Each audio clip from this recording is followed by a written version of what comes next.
Sistem radar dan pesawat terbang saat ini perlu berbagi banyak informasi. Namun, itu menjadi masalah ketika negara-negara yang menghasilkan sistem radar dan pesawat itu tidak berada di pihak yang sama.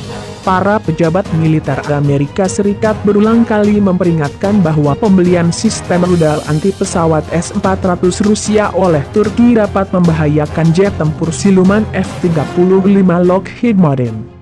Tetapi mereka belum membahas secara rinci bagaimana cara senjata pertahanan canggih itu membahayakan pesawat F-35. Pada bulan Juni, misalnya, Jenderal Tart Walters, yang memimpin Komando Eropa AS, menawarkan penjelasan begini, Anda tidak dapat mengoperasikan F-35 di sekitar S-400. Mereka tidak akan berbicara satu sama lain, dan apa yang kedua sistem akan coba lakukan, tentu S-400 terhadap F-35, adalah upaya untuk mengeksploitasi kemampuan F-35. Saya dapat memberitahu Anda bahwa kami tidak tertarik berbagi kemampuan F-35 dari perspektif radar, dari perspektif operasional, dengan Rusia.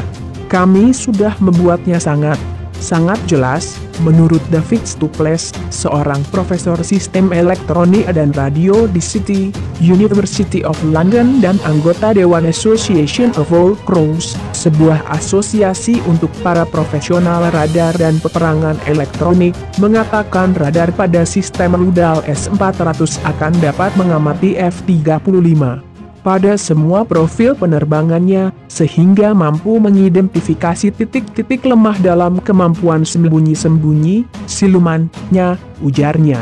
Stupless mengatakan bahayanya tidak berhenti di udara.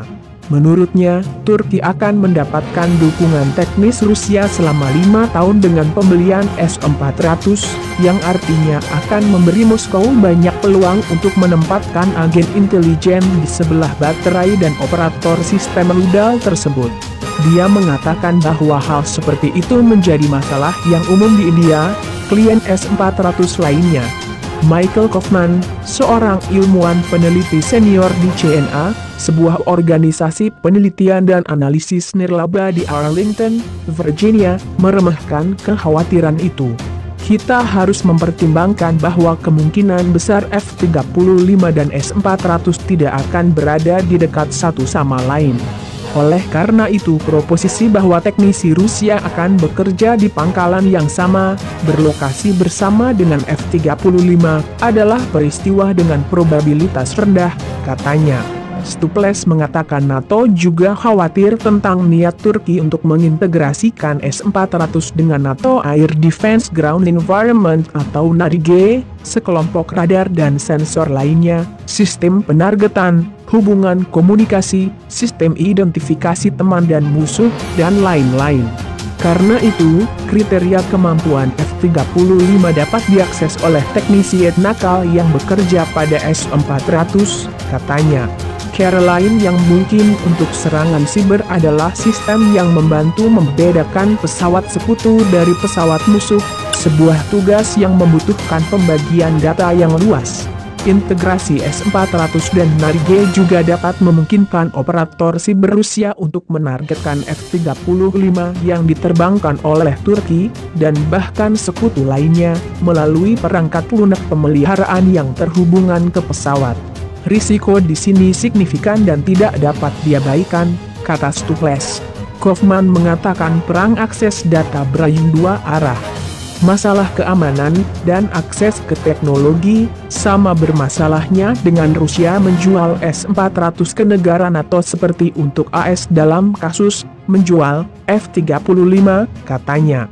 Untuk beberapa alasan liputan cenderung untuk tidak menanyakan pertanyaan tentang bagaimana Rusia berencana untuk menangani masalah potensial intelijen AS di seluruh sistem mereka di Turki, namun, untuk sementara para pejabat AS memiliki keraguan besar tentang penempatan bersama S-400 dan F-35, sedangkan pemerintah Rusia tidak menyatakan keprihatinan yang sama. Kaufman menunjukkan bahwa S-400 yang dijual Rusia ke Turki adalah versi yang disetujui untuk ekspor, sedikit berbeda dari yang digunakan oleh militer Rusia. Rusia tidak menangis tentang langkahnya, menjual teknologi terbaik mereka ke negara NATO, meskipun ada implikasi yang jelas untuk diakses teknologinya. Itu seharusnya membuat kita heran, katanya.